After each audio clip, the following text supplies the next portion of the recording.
ಯಾರು ಯಾರಿಗಾಗಿ ಈ ಹಣವನ್ನು ಮೀಸಲಿಟ್ಟಿದ್ದಾರೆ ಅವರು ಇದ್ರ ಬಗ್ಗೆ ಮಾತಾಡ್ತಾ ಇಲ್ಲ. ನಮಗೆ ಈಗ ಅರ್ಥ ಆಗ್ತಾ ಇದೆ ಯಾಕೆ ಅವರು ಯೋಜನಾ ಖಾತೆಯನ್ನು ಕೇಳಿದ್ರು ಅಂತ. ರಾಜ್ಯ ಸರ್ಕಾರ ಎಷ್ಟು ದುಡ್ಡನ್ನ ದಲಿತರ ಉದ್ಧಾರಕ್ಕಾಗಿ ವಿಶೇಷ ಹಣವನ್ನ ನಿಗದಿಪಡಿಸಲಾಗಿದೆ, ರಿಸರ್ವ್ ಮಾಡಿಟ್ಟಿದ್ದಾರೆ ಅಂದ್ರೆ 3,84,862.10 ಕೋಟಿ ರೂಪಾಯಿ. ವರ್ಲ್ಡ್ ಬ್ಯಾಂಕ್ ಇಂದ ಮಾಡಿರುವ ಸಾಲ ಇದೆಯಲ್ಲ, ಆ ಸಾಲವೂ ಕೂಡ ಅಷ್ಟೇ, ಇದಕ್ಕಿಂತ ಕಡಿಮೆ. ರಾಜ್ಯ ಸರ್ಕಾರಗಳಾಗಲಿ ಕೇಂದ್ರ ಸರ್ಕಾರಗಳಾಗಲಿ ದಲಿತರ ಬಗ್ಗೆ ಒಂದು ಚೂರು ಯೋಚನೆ ಮಾಡಿಲ್ಲ. ಇದು ಮತ್ತೆ ನಾನು ಬರೀ ಸಿದ್ದರಾಮಯ್ಯ ಕಾಂಗ್ರೆಸ್ ಸರ್ಕಾರ ಡಿ ಕೆ ಶಿವಕುಮಾರ್ ಮಾಡಿದ್ಯಾ? ಇಲ್ಲ, ಎಲ್ಲಾ ಸರ್ಕಾರಗಳು ಮಾಡಿದ್ರು. ಈ 3,85,000 ಕೋಟಿ ದುಡ್ಡು ಎಲ್ಲಿ ಹೋಯಿತು? ಹೈವೇಗಳು, ದೊಡ್ಡ ದೊಡ್ಡ ಡ್ಯಾಮ್ಗಳು, ಬೆಂಗಳೂರು ಔಟರ್ ರಿಂಗ್ ರೋಡ್. ಇನ್ನೂ ತಮಾಷೆ ಅಂದ್ರೆ ಹುಲಿ ಸಂರಕ್ಷಣೆಗಾಗಿ ದಲಿತರ ದುಡ್ಡನ್ನು ಫಾರಿನ್ ಸ್ಟಡೀಸ್ ಕಳಿಸೋದಕ್ಕೆ ಒಂದು ಸಬ್ಜೆಕ್ಟ್ 4 ಜನ ಮಕ್ಕಳಾಗವ್ರೆ, 4 ಜನ ಮಕ್ಕಳು ಕೊಡಕ್ಕಾಗಲ್ಲ ಅಂತ. SC/ST ಮತ್ತು TSP ಬಗ್ಗೆ ನಾವು ಮೊನ್ನೆ 23ನೇ ತಾರೀಕು ಬೆಂಗಳೂರಿನ ದೇವರಾಜ ಅರಸು ಭವನದಲ್ಲಿ ಒಂದು ಏನು SC/ST TSP ನಿಧಿ ಇದೆ ಅದರ ಒಂದು ಸದ್ಬಳಕೆ ಮಾಡಬೇಕನ್ನೋ ನಿಟ್ಟಿನಲ್ಲಿ ಒಂದು ವಿಚಾರ ಸಂಕಿರಣ ಮತ್ತು ಒಂದು ಪುಸ್ತಕದ ಬಿಡುಗಡೆ ಕಾರ್ಯಕ್ರಮ ಇಟ್ಕೊಂಡಿದ್ವಿ. ಮತ್ತು ಈ ಕಾರ್ಯಕ್ರಮ ನಾವು ಸಡನ್ನಾಗಿ ಇದ್ದಕ್ಕಿದ್ದಾಗೆ ಮಾಡಿದಂಥ ಕಾರ್ಯಕ್ರಮ ಅಲ್ಲ. ಇದು ನಾವು ಕಳೆದ 2 ವರ್ಷಗಳಿಂದಲೂ ಕೂಡ ಮೈಸೂರಿನಲ್ಲೊಂದು, ಬೆಂಗಳೂರಿನಲ್ಲೊಂದು ಕಾರ್ಯಕ್ರಮ ಮಾಡಿದ್ವಿ. ಮತ್ತು ಬೆಂಗಳೂರಿನಲ್ಲಿ ನಾವು ಮತ್ತು ಬೇರೆ ಬೇರೆ ಸಂಘಟನೆಗಳು ಸೇರಿಕೊಂಡು ಒಂದು ದಲಿತ ಕಾಂಗ್ರೆಸ್ ಹಟಾವೋ ದಲಿತ ಬಚಾವೋ ಅನ್ನುವಂಥ ಕಾರ್ಯಕ್ರಮ, ಅದು ಕೂಡ SC/ST TSPಗೆ ಸಂಬಂಧಪಟ್ಟಂಥ ಕಾರ್ಯಕ್ರಮ. ಮತ್ತು ನಮಗೆ ಕಳೆದ 2 ವರ್ಷಗಳಲ್ಲಿ ನಮ್ಗೆ ಅನಿಸಿದ್ದೇನಪ್ಪ ಅಂದರೆ, ನಾವು ಪ್ರತಿ ಬಾರಿಯೂ ಕೂಡ ಎಲ್ಲ ಸಂಘಟನೆಗಳು ಒಳಗೊಂಡಂತೆ ಆ ಬಡ್ಜೆಟ್ ಸೆಷನ್ ಬಂದ ಸಂದರ್ಭದಲ್ಲಿ ಮಾತ್ರ ನಾವು SC/ST TSP ಬಗ್ಗೆ ಮಾತಾಡಿ ಒಂದಿಷ್ಟು ಫ್ರೀಡಮ್ ಪಾರ್ಕಲ್ಲೂ ಒಂದಿನ ಪ್ರತಿಭಟನೆ ಮಾಡಿ ಹೊರಟೋಗ್ಬಿಡ್ತೀವಿ. ಆದರೆ ಎಷ್ಟು ಬಾರಿ ನೀವು ಆ ಥರ ಮಾಡ್ತಾಯಿದ್ರು ಕೂಡ ಯಾವುದೇ ಸರ್ಕಾರಗಳು ಆ ದುಡ್ಡನ್ನು ಮಿಸ್ಯೂಸ್ ಮಾಡೋದು ಮಾತ್ರ ನಿಲ್ಲಿಸ್ತಾ ಇಲ್ಲ. ಯಾಕೆ ಅಂದರೆ ಇದು ನಮ್ಮಂಥ ಒಂದಿಷ್ಟು ಜನ ಹೋರಾಟಗಾರರು ಮಾತ್ರ ಮಾತಾಡ್ತಾ ಇದ್ದೀವಿ ಹೊರತು, ಇದು ವಿಧಾನಸೌಧದಲ್ಲಾಗಲಿ ವಿಧಾನ ಪರಿಷತ್ನಲ್ಲಾಗಲಿ ಎಲ್ಲದಕ್ಕಿಂತ ಮುಖ್ಯವಾಗಿ ಯಾರಿಗಾಗಿ ಈ ಹಣವನ್ನು ಮೀಸಲಿಟ್ಟಿದ್ದಾರೆ ಅವರು ಇದ್ರ ಬಗ್ಗೆ ಮಾತಾಡ್ತಾ ಇಲ್ಲ. ಹಾಗಾಗಿ ನಾವು ಇದನ್ನು ಒಂದು ಜನಾಂದೋಲನ ರೂಪಿಸಬೇಕು, ಇದು ಜನರ ಧ್ವನಿ ಆಗಬೇಕು, ಮನೆಯ ಧ್ವನಿ ಆಗಬೇಕು ಅನ್ನೋ ನಿಟ್ಟಿನಲ್ಲಿ SC/ST TSP ನಿಧಿಯ ಸದ್ಬಳಕ ಜನಾಂದೋಲನ ವೇದಿಕೆ ಅನ್ನುವಂಥ ಒಂದು ವೇದಿಕೆಯನ್ನು ಮಾಡಿಕೊಂಡು ನಮ್ಮ ಜೊತೆಗೆ ಒಂದಿಷ್ಟು ಸಂಘಟನೆಗಳನ್ನು ಕೂಡ ಸೇರಿಸ್ಕೊಂಡು ನಾವು ಮನೆ ಮಾಡಿದ್ವಿ. ಇದು ಮಾಡಿದಂಥ ಉದ್ದೇಶ ಏನು ಅಂತ ಹೇಳಿದ್ರೆ, ನಮಗೆ ಗೊತ್ತಿರೋ ಹಾಗೆ ಕೇಂದ್ರ ಸರ್ಕಾರ ಏನು ಸ್ವತಂತ್ರಗೊಂಡ ನಂತರ ಕೇಂದ್ರ ಸರ್ಕಾರ 47ರಲ್ಲಿ ಸ್ವತಂತ್ರ ಆಯಿತು, 50ರಲ್ಲಿ ಸಂವಿಧಾನ ಬಂತು. ಅದರ ನಂತರ ಮುಂದಿನ ನೆಕ್ಸ್ಟ್ ಇಯರೇ ಹೊಸ ಸರ್ಕಾರಗಳು, ನಮ್ಮದೇ ಸರ್ಕಾರಗಳು ಬಂದವು. ನೀವು ಅಲ್ಲಿಂದ ತೊಗೊಂಡ್ರೆ 84-85 ತನಕ ದಲಿತರ ಅಭಿವೃದ್ಧಿಗಾಗಿ, ದಲಿತರ ಆರ್ಥಿಕ ಸ್ವಾವಲಂಬನೆಗಾಗಲಿ ಅಥವಾ ದಲಿತರ ಬದುಕನ್ನು ಬದಲಾಯಿಸಲಿಕ್ಕಾಗಲಿ ಯಾವುದೇ ಕೇಂದ್ರ ಸರ್ಕಾರಗಳಾಗಿರ್ಬೋದು ರಾಜ್ಯ ಸರ್ಕಾರಗಳಾಗಿರ್ಬೋದು ಒಂದೇ ಒಂದು ಯೋಜನೆ ಆಗಲಿ ಕಾರ್ಯಕ್ರಮ ಆಗಲಿ ರೂಪಿಸಿಲ್ಲ. ಇದು ಇತಿಹಾಸ. ಮತ್ತು ಬಾಬಾ ಸಾಹೇಬರು ಪ್ರಾರಂಭದಲ್ಲಿ ಯಾಕೆ ಅವರನ್ನು ಮೊದಲನೇ ಸರ್ಕಾರದಲ್ಲಿ ಮಂತ್ರಿ ಮಾಡ್ಕೋಬೇಕು ಅಂತ ಹೇಳಿದಾಗ ಅವರು ಬಹಳ ಮುಖ್ಯವಾಗಿ 4 ಷರತ್ತುಗಳಲ್ಲಿ ಒಂದು ಬಹಳ ಮುಖ್ಯವಾದ ಷರತ್ತು ಹಾಕಿರ್ತಾರೆ. ಏನಪ್ಪ ಅಂದರೆ, ನನಗೆ ನೀವು ಯೋಜನಾ ಖಾತೆಯ ಮಂತ್ರಿ ಪದವಿಯನ್ನು ಕೊಡಬೇಕು ಅಂತ. ನಮಗೆ ಈಗ ಅರ್ಥ ಆಗ್ತಾಯಿದೆ ಯಾಕೆ ಅವರು ಯೋಜನಾ ಖಾತೆಯನ್ನು ಕೇಳಿದ್ರು ಅಂತ. ಯಾಕೆಂತೇಳಿದ್ರೆ, ನಾನು ಹೇಳಿದಾಗೆ 51ರಿಂದ ಹಿಡಿದು 84 ಅಂದರೆ ಆಲ್ಮೋಸ್ಟ್ 3-4 ದಶಕಗಳ ಕಾಲ ರಾಜ್ಯ ಸರ್ಕಾರಗಳಾಗಲಿ ಕೇಂದ್ರ ಸರ್ಕಾರಗಳಾಗಲಿ ದಲಿತರ ಬಗ್ಗೆ ಒಂದು ಚೂರು ಯೋಚನೆ ಮಾಡಿರಲಿಲ್ಲ. ಆದರೆ 84ರಲ್ಲಿ ಮತ್ತೆ KR ನಾರಾಯಣನ್ ಅವರು ಯಾವಾಗ ಯೋಜನಾ ಖಾತೆಯ ಮಂತ್ರಿ ಆಗ್ತಾರೆ ನೋಡಿ, ಬಾಬಾ ಸಾಹೇಬ್ ಅಂಬೇಡ್ಕರ್ ನಂತರ ಮತ್ತೊಬ್ಬ ದಲಿತರು ಬರಬೇಕಾಯಿತು. ಆವಾಗ ಅವರು ಸ್ಪಷ್ಟವಾಗಿ ಅರ್ಥ ಮಾಡಿಕೊಂಡು ಅವರು ಹೇಳ್ತಾರೆ, ಇಲ್ಲಿಯವರೆಗೂ ನಮ್ಮ ಯೋಜನೆಯಲ್ಲಿ ದಲಿತರ ಅಭಿವೃದ್ಧಿಗಾಗಿ ಅವರ ಆರ್ಥಿಕ ಸ್ವಾವಲಂಬನೆಗಾಗಿ ಯಾವುದೇ ಕಾರ್ಯಕ್ರಮಗಳು ರೂಪಿಸಲಿಲ್ಲ, ಇನ್ನು ಮೇಲೆ ಮಾಡಬೇಕು ಅಂತೇಳಿ ಮೊದಲು ಅವರು ಹೇಳ್ತಾರೆ. ಆವಾಗ ಮೊದಲನೇದಾಗಿ TSP ಶುರುವಾಗುತ್ತೆ, ಅದರ ನಂತರ SC/ST ಅಂದರೆ ಶುರುವಾಗುತ್ತೆ. ಇರುವ ದುಡ್ಡಿನಲ್ಲಿ ಇವ್ರಿಗೂ ಕೂಡ ಒಂದಿಷ್ಟು ಮೀಸಲಿಡುವಂಥ. ಅದರ ನಂತರ ಮತ್ತೆ 2012-13ರಲ್ಲಿ ಮೊಟ್ಟ ಮೊದಲನೇದಾಗಿ ಆಂಧ್ರ ಸರ್ಕಾರ ಈ ಯೋಜನೆಯನ್ನು ವಿಶೇಷ ಘಟಕ ಯೋಜನೆಯನ್ನು ತರ್ತದೆ.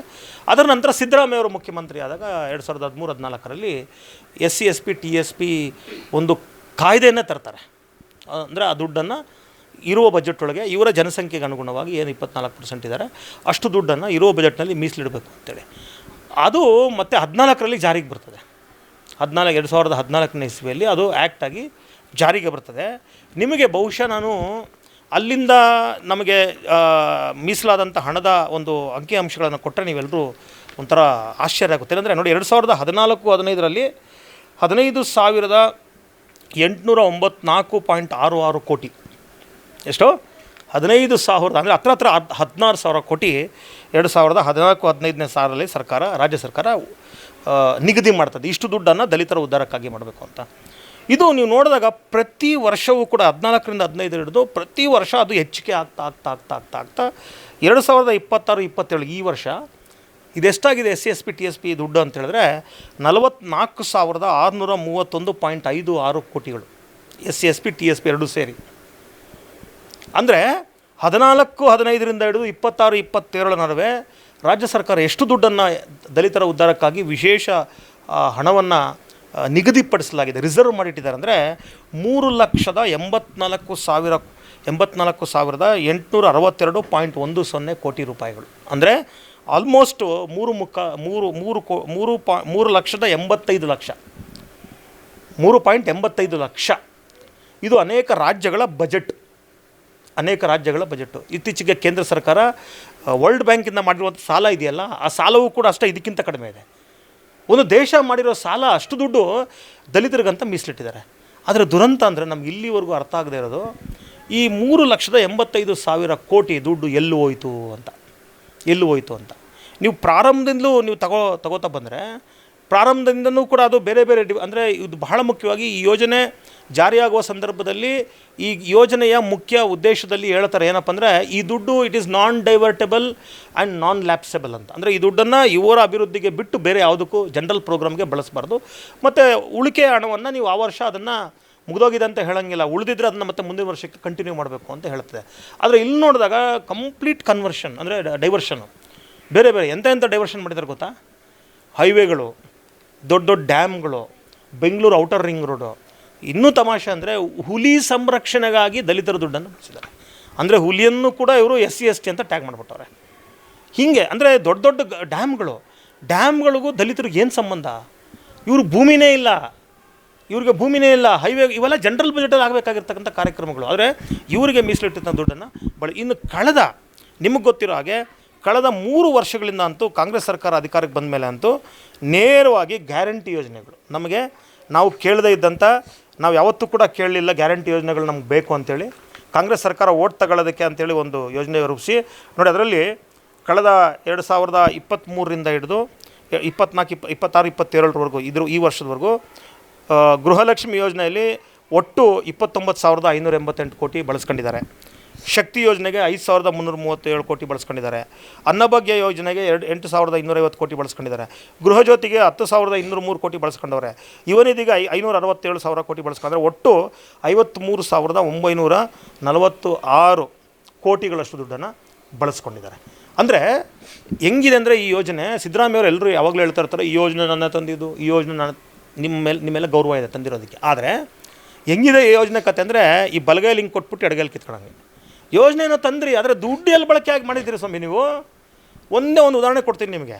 ಈಗ DK ಶಿವಕುಮಾರ್ ಅವ್ರ ಸರ್ಕಾರ ಈ ಬಾರಿ ಸುಮಾರು 70,000 ಚಿಲ್ಲರೆ ಹುದ್ದೆಗಳನ್ನು, ಸರ್ಕಾರಿ ಹುದ್ದೆಗಳನ್ನು ತುಂಬ್ತಾ ಇದ್ದಾರೆ. ಆ ಸರ್ಕಾರಿ ಹುದ್ದೆಗಳಲ್ಲಿ ಏನಾಗುತ್ತಂದರೆ ಅದರಲ್ಲಿ ದಲಿತರಿಗೆ ಅಂದರೆ SC ಮತ್ತು STಗಳಿಗೆ ಇಬ್ಬರಿಗೂ ಕೂಡ ಅಪ್ರಾಕ್ಸಿಮೇಟ್ಲಿ 13,000 ಹುದ್ದೆಗಳು ಸಿಗ್ತವೆ. 13,000 ಹುದ್ದೆಗಳು ಅಂದರೆ ನನಗೆ ಏನಕ್ಕೆ ಇದನ್ನು ಹೇಳ್ತಾ ಇದ್ದೀನಿ ಅಂದರೆ ಕಂಪ್ಯಾರಿಸನ್ ಮಾಡಲಿಕ್ಕೆ 13,000 ಹುದ್ದೆಗಳು ಸಿಗ್ತವೆ. 13,000 ಹುದ್ದೆಗಳು ಸಿಕ್ಕಿದಾಗ ಆ ಹುದ್ದೆಯಿಂದ ಈ ದಲಿತ ಸಮಾಜದ 13,000 ಕುಟುಂಬಗಳು ಬಡತನದಿಂದ ಆಚೆ ಬರ್ತಾರೆ. ಯಾಕೆ ಅಂದರೆ ಒಬ್ಬನಿಗೆ ಒಂದು ಸರ್ಕಾರಿ ನೌಕರಿ ಸಿಕ್ಕಿದ್ರೆ 35,000 ರೂಪಾಯಿ ಸಂಬಳ ತಗೊಳ್ಳೋನಿದ್ದಾನೆ, ಅದರಲ್ಲಿ 2 ಲಕ್ಷ ಸಂಬಳ ತಗೊಳ್ಳೋನಿದ್ದಾನೆ. ಇದನ್ನು ಸರಾಸರಿ ಮಾಡಿದ್ರೆ ಒಬ್ಬನಿಗೆ 50,000 ಸಂಬಳ ಅಂದರೆ 13,000 ಜನರಿಗೆ ಎಷ್ಟಾಯಿತು? 13,000 ಜನರಿಗೆ, ಒಬ್ಬನಿಗೆ 50,000 ಸಂಬಳ ಅಂದರೆ 13,000 ಜನರಿಗೆ ಎಷ್ಟು ದುಡ್ಡಾಯಿತು? 13,000 ಇಂಟು 50 ಲೆಕ್ಕ ಹಾಕೊಂಡ್ರೆ ನಮ್ಗೆ ಹತ್ರ 80 ಕೋಟಿ, ಅಪ್ರಾಕ್ಸಿಮೇಟ್ಲಿ 80 ಕೋಟಿ ತಿಂಗಳಿಗೆ. ವರ್ಷಕ್ಕೆ ಹತ್ರ 800 ಕೋಟಿ ದುಡ್ಡಾಗುತ್ತೆ. ವರ್ಷಕ್ಕೆ 800 ಕೋಟಿ ಅಂದರೆ ಈ ಉದ್ಯೋಗ ಕೊಡೋ ಮುಖಾಂತರ 13,000 ಕುಟುಂಬಗಳಿಗೆ ನೀವು 50,000 ರೂಪಾಯಿ ಲೆಕ್ಕದಲ್ಲಿ ವರ್ಷಕ್ಕೆ 800 ಕೋಟಿಯನ್ನು ಕೊಡ್ತಾಯಿದ್ದೀರಿ. ಅಂದರೆ ಇದು ಕ್ವಾಂಟಿಫೈಯಬಲ್, ಅದನ್ನು ಹಣದ ರೂಪಕ್ಕೆ ಬದಲಾವಣೆ ಮಾಡಿದೆ. ಮತ್ತು ಇನ್ನು ಇವ್ರ ಬದುಕು ಶಾಶ್ವತವಾಗಿ ಬದಲಾಗುತ್ತೆ. ಇವ್ರಿಗೇನು ಬಡತನದಿಂದ ಮುಕ್ತಿ ಆಗ್ತಾರೆ. ಕೇವಲ 800 ಕೋಟಿ ರೂಪಾಯಿಗಳು 13,000 ಜನರ ಬದುಕನ್ನು ಬದಲಾಯಿಸಬೇಕಾದ್ರೆ 3,85,000 ಕೋಟಿ, ಅಥವಾ ಬೇಡ ಈ ವರ್ಷದ ತಗೊಳ್ಳೋಣ 44,000 ಕೋಟಿ ಅಂತ ಏನು ಹೇಳ್ತೀರಲ್ಲ ನೀವು, ಅದನ್ನು ನೀವು ದುಡ್ಡಿಗೆ ಕನ್ವರ್ಟ್ ಮಾಡಿದ್ರೆ ಎಷ್ಟು ಕುಟುಂಬಗಳಿಗೆ ಅದನ್ನು ಹಂಚಿಕೆ ಮಾಡ್ಬೋದು ಅಂದರೆ ಕೇವಲ 800 ಕೋಟಿ 13,000 ಜನರ ಬದುಕುಗಳನ್ನು ಬದಲಾಯಿಸೋದಾದರೆ ಇನ್ನು 44,000 ಕೋಟಿ ಎಷ್ಟು ಲಕ್ಷ ಕುಟುಂಬಗಳ ಬದುಕನ್ನು ಬದಲಾಯಿಸ್ಬೋದು. ಇನ್ನು ಒಟ್ಟು ನೀವು 3.8 ಕಳೆದ 10-12 ವರ್ಷಗಳಲ್ಲಿ ತೊಗೊಂಡಿರೋ ದುಡ್ಡನ್ನು ಲೆಕ್ಕಾಚಾರ ಮಾಡಿದ್ರೆ ಕರ್ನಾಟಕ ರಾಜ್ಯದಲ್ಲಿ ಸುಮಾರು 35 ಲಕ್ಷ SC ಮತ್ತು ST ಕುಟುಂಬಗಳಿದ್ದಾವೆ. 35 ಲಕ್ಷ. ನನಗನ್ಸುತ್ತೆ 35 ಅಲ್ಲ, ಹತ್ರ ನೀವು ಈ ಒಂದೊಂದು ಕುಟುಂಬಕ್ಕೂ 2 ಬಾರಿ ಅವ್ರನ್ನ ಬಡತನದಿಂದ ಆಚೆ ತರ್ಬೋದಾಗಿತ್ತು. 60 ಲಕ್ಷಕ್ಕಿಂತ ಹೆಚ್ಚು ಕುಟುಂಬಗಳಿಗೆ ನೀವು ತಿಂಗಳಿಗೆ 50,000 ರೂಪಾಯಿ ಲೆಕ್ಕದಲ್ಲಿ ಕೊಡ್ಬೋದಾಗಿತ್ತು. ಅಂದರೆ ನಾನು ಹೇಳೋವಂಥದ್ದು ಏನಪ್ಪ ಅಂದರೆ, ಉದ್ಯೋಗ ಒಂದು ಕುಟುಂಬವನ್ನು ಬದಲಾಯಿಸೋದಾದರೆ ಈ ಹಣವನ್ನು ಕೂಡ ಕುಟುಂಬಗಳನ್ನು ಬದಲಾಯಿಸಬೇಕಾಗಿತ್ತು. ಆದರೆ ಇಲ್ಲಿಯವರೆಗೂ ಕೂಡ SC SB TSB ದುಡ್ಡು ತಗೊಂಡು ಉದ್ಧಾರ ಆಗಿರೋರ ಸಂಖ್ಯೆ ಸರ್ಕಾರಗಳು ಆಡಿಟಿಂಗ್ ಇಲ್ಲ, ಏನಾಗಿದೆ ಅನ್ನೋದಿಲ್ಲ. ದುರಂತ ಅಂದರೆ ಇವತ್ತು ನಮ್ಮ SC ST ಮಕ್ಕಳಿಗೆ ಸ್ಕಾಲರ್ಶಿಪ್ ದುಡ್ಡಿಲ್ಲ ನೋಡಿ. ಈ ವರ್ಷ 44 ಸಿಲ್ರೆ ಒಟ್ಟು 3,85,000 ಕೋಟಿ ದುಡ್ಡು ಖರ್ಚು ಮಾಡಿದ್ವಿ ಅಂತಾರೆ. ನಮ್ಮ ಮಕ್ಕಳಿಗೆ ಸ್ಕಾಲರ್ಶಿಪ್ ಇಲ್ಲ. ಫಾರಿನ್ ಸ್ಟಡೀಸ್ಗೆ ಹೋಗಿರೋ ಮಕ್ಕಳಲ್ಲಿ ಅಲ್ಲಿ ಫೀಸ್ ಇವರು ಸೋಷಿಯಲ್ ವೆಲ್ಫೇರ್ ಡಿಪಾರ್ಟ್ಮೆಂಟ್ ಬಿಟ್ಟಿಲ್ಲ ಅಂತೇಳಿ ವಾಪಸ್ ಬಂದವ್ರೆ. ನನಗೆ ಇವತ್ತೊಂದು ಇದು ಬಂತು, ಈ ವರ್ಷದ ಸೆಲೆಕ್ಷನ್ ಆಗ್ತಾಯಿದೆ ಫಾರಿನ್ ಸ್ಟಡೀಸ್ ಕಳಿಸೋದಕ್ಕೆ. ಒಂದು ಸಬ್ಜೆಕ್ಟಲ್ಲಿ 4 ಜನ ಮಕ್ಕಳಾಗವ್ರೆ 4 ಜನ ಮಕ್ಕಳು ಕೊಡೋಕ್ಕಾಗಲ್ಲ ಅಂತವ್ರಂತೆ. 4 ಜನ ಮಕ್ಕಳಿಗೆ ಎಷ್ಟ್ರಿ ಆಗುತ್ತೆ? 30 ಲಕ್ಷ ಒಂದು ವಿದ್ಯಾರ್ಥಿಗೆ ಅಂತ ಇಟ್ಕೊಂಡ್ರು 1 ಕೋಟಿ ಆಯಿತು. 3,84,000 ಕೋಟಿ ಖರ್ಚು ಮಾಡಿ ನಮಗಾಗಿ ಮೀಸಲಿಟ್ಟಿದ್ದೀರಾ. ನಮ್ಮ ಮಕ್ಕಳಿಗೆ ಬರೀ 1 ಕೋಟಿ ರೂಪಾಯಿ ಖರ್ಚು ಮಾಡೋ ಯೋಗ್ಯತೆ ಇಲ್ವಾ ನಿಮ್ಮ ಸರ್ಕಾರಕ್ಕೆ? ಆಮೇಲೆ ಹಾಸ್ಟೆಲ್ಗಳು ಕಳೆದ 3 ವರ್ಷದಿಂದ ಹಾಸ್ಟೆಲ್ಗಳಲ್ಲಿ SC ST ಮಕ್ಕಳಿಗೆ ಏನು ಊಟ ಕೊಟ್ಟಿದ್ದಾರೆ ಆ ಬಿಲ್ ಹತ್ರ 350 ಕೋಟಿ ಬ್ಯಾಲೆನ್ಸ್ ಇದೆಯಂತೆ. ಈ ಥರ ನೀನು ಪ್ರತಿಯೊಂದು ಇಲಾಖೆಗೂ ಹೋದಾಗ ಎಲ್ಲೂ ನಮಗಾಗಿ ಆ ದುಡ್ಡು ಬಳಕೆ ಆಗಲ್ಲ. ಆದರೆ ಎಲ್ಲೋಯ್ತು ದುಡ್ಡು? ಇದು ನಮ್ಮ ಪ್ರಶ್ನೆ. ಇದು ಮತ್ತೆ ನಾನು ಬರೀ ಸಿದ್ದರಾಮಯ್ಯ ಕಾಂಗ್ರೆಸ್ ಸರ್ಕಾರ DK ಶಿವಕುಮಾರ್ ಮಾಡಿದೆಯಾ? ಇಲ್ಲ, ಎಲ್ಲ ಸರ್ಕಾರಗಳು ಮಾಡಿದ್ದಾರೆ. BJP ಇದ್ದಾಗೂ ಮಿಸ್ಯೂಸ್ ಮಾಡಿದ್ದಾರೆ. JDS ಸರ್ಕಾರ ಬಂದಾಗ ಅಲಯನ್ಸ್ ಗೌರ್ಮೆಂಟ್ ಬಂದಾಗಲೂ ಮಿಸ್ ಮಾಡೋರೆ. ಕಾಂಗ್ರೆಸ್ ಅವರಂತೂ ಅತಿ ಹೆಚ್ಚು ಮಿಸ್ಯೂಸ್ ಮಾಡೋರೆ. ಹಾಗಾಗಿ ನಾವು ಸರ್ಕಾರಗಳು ಇದನ್ನು ಏನು ನೀವು ಯೋಜನೆ ಯಾವ ಕಾರಣಕ್ಕೆ ತಂದಿದ್ದೀರಿ, ಮತ್ತು ನೀವು 38 ಇಲಾಖೆಗಳಿಗೂ ಕೂಡ 37-38 ಇಲಾಖೆಗಳಿಗೂ ಕೂಡ ಎಲ್ಲ ದುಡ್ಡನ್ನು ಪೀಸ್ ಮೀಲ್ ಥರ ಹಂಚೋ ಬದಲು ನಾವು ನಮ್ಮ ಅಧ್ಯಯನ ಮತ್ತು ನಾವು ಸಮುದಾಯದಲ್ಲಿ ನಮ್ಮ ಸಮಸ್ಯೆಗಳು ನಮಗೆ ಗೊತ್ತಿರೋದ್ರಿಂದ ನಾವೇನು ಮಾಡ್ತಾಯಿದ್ದೀವಿ, ಈ ಎಲ್ಲ ದುಡ್ಡನ್ನು ಕೂಡ ನೀವು ಹೇಗೆ ಖರ್ಚು ಮಾಡಬೇಕು ಅನ್ನೋದನ್ನು ನಾವು ತಿಳಿಸ್ತಾ ಇದ್ದೀವಿ ನಿಮಗೆ. ಹಾಗೆ ಖರ್ಚು ಮಾಡಿ ಅಂತ. ಹೇಗೆ ಅಂದರೆ ನಾವು ಅದನ್ನು 4 ಭಾಗ ಮಾಡಿದ್ದೀವಿ. ನೀವು 37 ಡಿಪಾರ್ಟ್ಮೆಂಟ್ಗೆ ಹಂಚಿಕೆ ಮಾಡಬೇಡಿ. ನಾವು ಹೇಳ್ತಾ ಇರೋದು 4 ಭಾಗ ಮಾಡಿದ್ದೀವಿ. ಏನಂದರೆ ಮೊದಲನೇದು ಶಿಕ್ಷಣ ಮತ್ತು ಔದ್ಯೋಗಿಕ ಕೌಶಲ್ಯಗಳು. ಇದಕ್ಕೆ ನೀವು 40% ದುಡ್ಡು ಮೀಸಲಿಡಬೇಕು. ಅಂದರೆ ಉದಾಹರಣೆಗೆ ಈ ವರ್ಷದ ದುಡ್ಡಲ್ಲಿ ನೀವು ಲೆಕ್ಕಾಚಾರ ತಗೊಂಡ್ರೆ ನಮಗೆ 17,852.62 ಕೋಟಿ ರೂಪಾಯಿಗಳು ನಮ್ಮ ಶಿಕ್ಷಣ ಮತ್ತು ಔದ್ಯೋಗಿಕ ಕೌಶಲ್ಯದ ಅಭಿವೃದ್ಧಿಗಾಗಿ ಬಳಸಬೇಕಿದು. ಎರಡನೇದು ಆರೋಗ್ಯ ಸೇವೆಗಳು. ಅದರಲ್ಲಿ ನಮ್ಗೆ 10% ಬಳಸಬೇಕು ಒಟ್ಟು ಬಜೆಟಲ್ಲಿ. ಅದರ ಲೆಕ್ಕಾಚಾರ ಈ ವರ್ಷಕ್ಕೆ ಹಾಕಿದ್ರೆ 4,463 ಕೋಟಿ. ಅಂದರೆ ಆರೋಗ್ಯ ಸೇವೆಗಳಂದ್ರೆ ಏನು? ನೀವು ಹಾಸ್ಪಿಟಲ್ ಕಟ್ಟೋದು, ಎಕ್ವಿಪ್ಮೆಂಟ್ಸ್ ತಗೊಳ್ಳೋದಲ್ಲ. ಯಾಕಂದ್ರೆ ಜನರಲ್ ಬಜೆಟಲ್ಲಿ ತಗೋತೀರಿ ನಾವು. ಇದು ನಾವು ಹೇಳೋದು ನಮ್ಮ ಸಮುದಾಯಗಳಲ್ಲಿ SC ST ಸಮುದಾಯಗಳಲ್ಲಿ ವಿವಿಧ ಕಾರಣಗಳಿಗಾಗಿ ಅನಾರೋಗ್ಯ ಹೆಚ್ಚಿದೆ. ಅದಕ್ಕೆ ಪ್ರತಿಯೊಂದು ಕುಟುಂಬಕ್ಕೂ ಕೂಡ ನೀವು ಇನ್ಶೂರೆನ್ಸ್ ಮಾಡಿಸಿ. ಮೂರನೇದು ವಸತಿ ಮತ್ತು ಮೂಲಸೌಕರ್ಯಗಳು. ಇದಕ್ಕೆ 25%. ಇವತ್ತು ಕೂಡ ನಮ್ಮ ಸಮುದಾಯಗಳ ಪೈಕಿ ಸುಮಾರು ಇರುವಂಥ ಒಟ್ಟು 35 ಲಕ್ಷ ಕುಟುಂಬಗಳ ಪೈಕಿ ಸುಮಾರು 5-6 ಲಕ್ಷ ಜನರಿಗೆ ಸೈಟು ಇಲ್ಲ, ಮನೆಯೂ ಇಲ್ಲ. ಇನ್ನೊಂದಿಷ್ಟು ಜನರಿಗೆ ಸೈಟ್ ಇದೆ. ಆ ಥರದ ಸೈಟ್ ಇದ್ದುಕೊಂಡು ಮನೆ ಇಲ್ದಿರೋ ಒಂದು 5 ಲಕ್ಷ ಕುಟುಂಬ, ಅಂದರೆ ಒಟ್ಟು 10 ಲಕ್ಷ ಕುಟುಂಬಗಳಿದ್ದಾರೆ. ಇದನ್ನು ಮತ್ತು ಇದು 1 ಟೈಮ್ ಪ್ರೋಗ್ರಾಮ್ ಇದು. ನೀವು ಇದನ್ನು ಇಷ್ಟು ದುಡ್ಡನ್ನು ಇದಕ್ಕೆ 25%, ಅಂದರೆ 11,157 ಕೋಟಿ ದುಡ್ಡಿಟ್ಟರೆ ನನಗನ್ಸುತ್ತೆ SC ST ಸಮುದಾಯಗಳ ಪೈಕಿ 10 ವರ್ಷದೊಳಗೆ ಮನೆ ಇಲ್ದಿರೋನು ಒಬ್ಬನೂ ಇರಲ್ಲ. ಇನ್ನು ಆರ್ಥಿಕ ಅಭಿವೃದ್ಧಿ ಯೋಜನೆಗಳು ಇದು 25%. ಇದು ಕೂಡ ಅಷ್ಟೇ. ಈ ವರ್ಷ ಬಜೆಟ್ ತಗೊಂಡ್ರೆ ಅದರಲ್ಲಿ 11,157 ಕೋಟಿ ಬರ್ತದೆ. ಇದೇನಪ್ಪ ಅಂದರೆ ಇಲ್ಲಿವರೆಗೂ ನಮ್ಗೆ ಏನು ಮಾಡ್ತಾಯಿದ್ದಾರೆ ಸರ್ಕಾರಗಳು, 8 ನಿಗಮಗಳನ್ನು ಇದೆ ನಮ್ಮಲ್ಲಿ. ಅಂಬೇಡ್ಕರ್ ಅಭಿವೃದ್ಧಿ ನಿಗಮ, ವಾಲ್ಮೀಕಿ, ಈ ಥರ. ಅದಕ್ಕೆ ಹೆಂಗೆ ದುಡ್ಡು ಕೊಟ್ಟವ್ರು ಅಂದರೆ 70 ಕೋಟಿ, 80 ಕೋಟಿ, 30 ಕೋಟಿ, 25 ಚಿಲ್ಲರೆ ದುಡ್ಡು ಕೊಟ್ಟಂಗೆ. ಹೇಳೋದು ನಮಗೆ 44,000 ಕೋಟಿ, ನಮಗೆ ಕೊಡೋದು 30 ಕೋಟಿ, 20 ಕೋಟಿ. ಮತ್ತು ಇದರಿಂದ ಏನು ಯೋಜನೆಗಳು ರೂಪಿಸಿದ್ದಾರೆ ಅಂದರೆ, ಈ ಕಾಯ್ದೆ ಹೇಳೋದೇನಪ್ಪ ಅಂದರೆ, ಈ ಕಾಯ್ದೆ ಮುಖಾಂತರ ಇದರಲ್ಲಿ ಮೀಸಲಿಡುವ ದುಡ್ಡಿನ ಮುಖಾಂತರ ನಾವು SC STಗಳ ಪೈಕಿ ಏನು ಮಾಡಬೇಕಂದ್ರೆ ಅವರ ಇನ್ಕಮ್ ಜನ್ರೇಟಿಂಗ್, ಅಂದರೆ ಅವರ ಸಂಬಳ ಅಂದರೆ ಅಥವಾ ಆರ್ಥಿಕ ಏನಂತಾರೆ ಇನ್ಕಮ್ ಜನ್ರೇಟ್ ಮಾಡೋವಂಥದ್ದು, ಏನು ಆದಾಯ ವೃದ್ಧಿ ಮಾಡ್ತಕ್ಕಂಥದ್ದು. ಎರಡನೇದು ಆಸ್ತಿ, ಕ್ರಿಯೇಟಿಂಗ್ ಅಸೆಟ್ಸ್ ಅಂತ ಹೇಳ್ತಾರೆ. ಆದರೆ ಇವರು ಎಂಥ ಪ್ರೋಗ್ರಾಮ್ ಕೊಡ್ತಾರೆ ಅಂದರೆ, ಕೋಲಿ ಸಾಲ, ಕುರಿ ಸಾಲ, ಹಂದಿ ಸಾಲ, ಒಂದು ಟ್ಯಾಕ್ಸಿ, ಒಂದು ಆಟೋ. ಯಾವನಾದರೂ 5 ಕೋಲಿ ತಗೊಂಡು ಉದ್ಧಾರ ಆಗೋಕ್ಕೆ ಸಾಧ್ಯ ಇದೆಯಾ? ಒಂದು ಕುರಿ ತಗೊಂಡು ಉದ್ಧಾರ ಆಗೋಕ್ಕೆ ಸಾಧ್ಯ ಇದೆ? 2-3 ಹಂದಿ ತಗೊಂಡು ಸಾಕಿ ಉದ್ಧಾರ ಬಿಸ್ನೆಸ್, ಅದನ್ನು ಬಿಸ್ನೆಸ್ ಅಂತಾನೆ ಯಾವನಾದರೂ ಅದನ್ನು? ನಾವು ಕೇಳೋದು, ನಮ್ಮಲ್ಲಿ ವಿದ್ಯಾವಂತರು ಜಾಸ್ತಿ ಇದ್ದಾರೆ. ನೀವು ಅವ್ರಿಗೆ MA ಓದಿರೋನಿಗೆ ಟ್ಯಾಕ್ಸಿ ಓಡಿಸೋದಲ್ಲ, ಇಂಜಿನಿಯರಿಂಗ್ ಮಾಡೋನು ಟ್ಯಾಕ್ಸಿ ಓಡಿಸೋದಲ್ಲ, ಅಥವಾ ಕೂಲಿ ಇದು ಮಾಡೋದಲ್ಲ. ನಾವು ಹೇಳೋದು, ಹೌದು ಕೋಳಿ ಸಾಕ್ತೀವಿ, ನಮಗೊಂದು ಕೋಳಿ ಫಾರಮ್ ಮಾಡಿಸಿ. ಹೆಂಗೆ? ನಮ್ಮ ಹತ್ರ ಕೋಳಿ ಫಾರಮ್ ಮಾಡಬೇಕಾದ್ರೆ ಕೇಂದ್ರ ಯೋಜನೆದು ದುಡ್ಡಿದೆ, ಆದರೆ ನಮ್ಮ ಹತ್ರ ಆ ಫಾರಮ್ ಮಾಡಬೇಕಾದ್ರೆ ಜಮೀನಿಲ್ಲ. ನೀವು ದೊಡ್ಡ ದೊಡ್ಡ ಕಂಪ್ನಿಗಳಿಗೆ 1,000 ರೂಪಾಯಿಗೆ, 100 ರೂಪಾಯಿಗೆ 1000 ಎಕರೆ ಜಮೀನು ಕೊಡ್ತಿರಲ್ಲಪ್ಪ ಲೀಸು.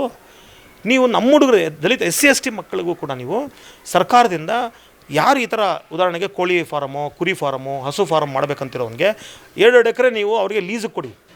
ನೀವು ಸ್ವಂತ ಕೊಡಬೇಡಿ, ಲೀಸ್ ಕೊಡಿ, ಲೋನ್ ಕೊಡಿ, ಅವ್ನಿಗೆ ಟ್ರೈನಿಂಗ್ ಕೊಡಿ. ನಮ್ಗೆ ಯಾಕಂದ್ರೆ ನಮಗೇನೂ ಗೊತ್ತಿಲ್ಲ, ಸಾವಿರಾರು ವರ್ಷಗಳು ನಮ್ಗೆ ಅವಕಾಶಗಳೇ ಇಲ್ಲ. ಹಾಗಾಗಿ ನಮ್ಗೆ ಟ್ರೈನಿಂಗ್ ಕೊಡಿ, ನಾವು ಎಸ್ಟಾಬ್ಲಿಷ್ ಮಾಡ್ಕೋತೀವಿ, ಬೆಳಿತೀವಿ.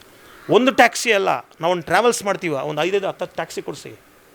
ಸೊ ಈ ಥರದ ಯೋಜನೆಗಳನ್ನು ರೂಪಿಸ್ಬೇಕು ನೀವು. ಅದು ಬಿಟ್ಬಿಟ್ಟು ಕಳೆದ 10-12 ವರ್ಷಗಳಲ್ಲಿ 3,85,000 ಕೋಟಿ ಖರ್ಚು ಮಾಡಿದ್ದೀರಿ ಅಂತ ಇದ್ದೀರಿ. ಅಭಿವೃದ್ಧಿ ಅಂತೂ ಏನೂ ಇಲ್ಲ. ಹಾಗಾಗಿ ನಾವು ಈ ವಿಷಯವನ್ನು ಸಾಮಾನ್ಯ ಜನರವರೆಗೂ ತಲುಪಿಸಿ, ನೋಡಪ್ಪ ನಿಮ್ಮ ದುಡ್ಡಿದೆ, ನೀವು ಪೋಲ್ ಮಾಡ್ತಾಯಿದ್ದೀರ ನೋಡಿ. ಉದಾಹರಣೆಗೆ ಕಳೆದ 70 ವರ್ಷಗಳಲ್ಲೂ ಕೂಡ ನಾವು ಮೀಸಲಾತಿ, ಉದಾಹರಣೆಗೆ ನಮ್ಮ SC/ST ಇಬ್ಬರದು ಜನಸಂಖ್ಯೆ ಇರೋದು ಹತ್ರ 1.5 ಕೋಟಿ ಜನಸಂಖ್ಯೆ, 35 ಲಕ್ಷ ಕುಟುಂಬಗಳು. ಅದನ್ನ ಜನಸಂಖ್ಯೆ ಕನ್ವರ್ಟ್ ಮಾಡಿದ್ರೆ 1.5 ಕೋಟಿ ಕುಟುಂಬಗಳು ಅಂದರೆ ಜನ ಇದ್ದಾರೆ ನಮ್ಮಲ್ಲಿ SC/STಗಳು ಇಬ್ಬರು. 1.5 ಕೋಟಿ SC/STಗಳಲ್ಲಿ ಇಲ್ಲಿವರೆಗೂ ಸರ್ಕಾರಿ ಉದ್ಯೋಗ ಮೀಸಲಾತಿ ಮುಖಾಂತರ ಸಿಕ್ಕಿರೋದು ಜನರಿಗೆ ಗೊತ್ತಾ? ಬರೀ 1.5 ಲಕ್ಷ ಜನರಿಗೆ ಮಾತ್ರ, 1.5 ಲಕ್ಷ ಜನರಿಗೆ ಮಾತ್ರ. 1.5 ಕೋಟಿಯಲ್ಲಿ 1.5 ಲಕ್ಷ ಜನರಿಗೆ ನೀವು ಮೀಸಲಾತಿ ಮುಖಾಂತರ ದುಡ್ಡು ಕೊಟ್ಟಿದ್ದಾರೆ. ಈ 1.5 ಲಕ್ಷ ಜನ ಮಾತ್ರ ಮನುಷ್ಯರಾಗಿ ಬದುಕೋದಕ್ಕೆ ಸಾಧ್ಯ ಆದರೆ ಅವ್ರ ರೆಗ್ಯುಲರ್ ಇನ್ಕಮ್ ಆಗುತ್ತೆ. ಇನ್ನು ಉಳಿದಂಥ 1,48,48,500,000 ಲಕ್ಷ ಜನರು ಏನು ಮಾಡಬೇಕು? ಸೊ ಅವ್ರಿಗೆ ನೀವು ಈ ಥರ ಆರ್ಥಿಕ ಅಭಿವೃದ್ಧಿ ಯೋಜನೆಗಳನ್ನು, ಭೂಮಿ ಕೊಡೋದು, ಈ ಥರ ಫಾರಮ್ಗಳು ಮತ್ತು ಬಿಸ್ನೆಸ್ ಮಾಡ್ತಾರೆ, ಕೊಡ್ರಿ 25 ಲಕ್ಷ 50 ಲಕ್ಷ 1 ಕೋಟಿ ಕೊಡ್ರಿ ಬಿಸ್ನೆಸ್ಸು.